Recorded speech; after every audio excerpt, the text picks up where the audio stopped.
Good morning, Garnets. My name is Ryan Elmore.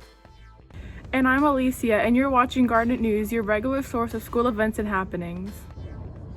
Last week was International Day with People with Disabilities. This is a day to promote the full and equal participation and inclusion of disabled people in all aspects of society.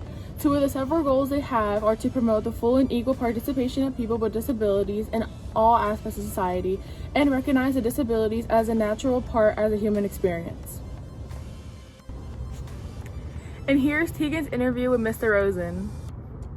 What's up, Garnet Live? I'm Tegan Bradley, and I'm here with Mr. Rosen, who's moving over to Glenview Middle School to be their principal. Today, I'm here to interview him and ask him how his time was as the high school principal at Haddon Heights. So, Mr. Rosen, how long have you worked at the high school? I was an assistant principal for 4 years, grades 7 through 9, and then this is probably going into my 4th year as principal here at junior senior high school. Okay. Did you ever think you'd be a principal for that long at this school? Be honest, I never originally thought I would be an administrator in a high school.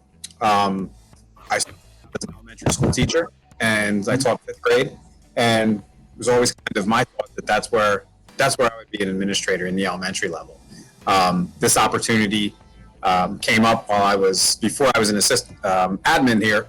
Excuse me. I was a baseball coach, so I was able to hear about the opening that way, and then applied and went from there. After finishing the regular season 5-1, the Garnets football team is now up for nomination for West New Jersey Group 2 Team of the Year.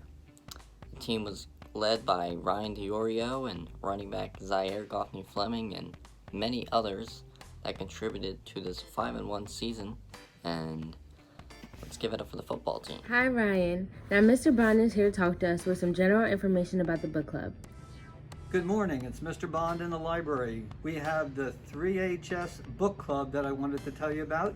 We meet about once a month and select a new book and discuss it each time. Last one we did was Dracula. This one is An Anonymous Girl. Our next meeting will be Wednesday, December 16th at 12:45. Send me an email to find out more details, and I hope to see you there. And go Garnets! Last week, students competed in a trivia night, to which the winners were Ella Stout, Andrew Doyle, Elena Lucret, and Olivia Loesch. This is what they had to say after the competition.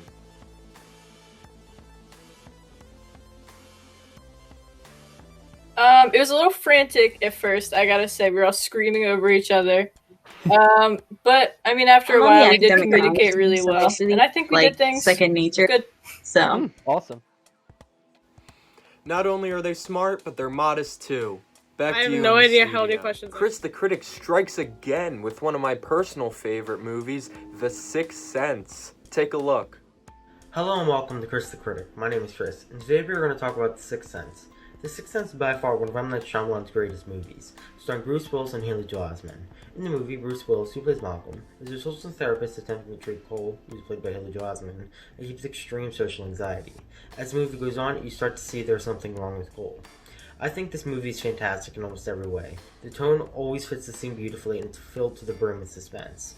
This is by far some of Bruce Willis and Haley Joel Osment's best work in terms of acting. The movie is filled with twists and turns that leave you feeling that you're on a roller coaster at the end. That's all for this episode of Chris the Critic. I'll see you next time. I recently sat down with Evie Davis to discuss the award that she won, which was Comeback Player of the Year after a big setback last year. Thank you. So most of my recovery was just attending physical therapy and going to the gym and just strengthening my leg. It took like a really long time. It took like a year to fully get back to the field. But after that and strengthening my leg, it was mainly just getting back my confidence. And I can owe a lot of that to my team and my coaches and their support. That really helped me and just getting back to where I am now. Thank you. It's Shay's Inspo of the day. Be thankful for what you have. You'll end up having more. If you concentrate on what you don't have, you will never ever have enough. Have a good day.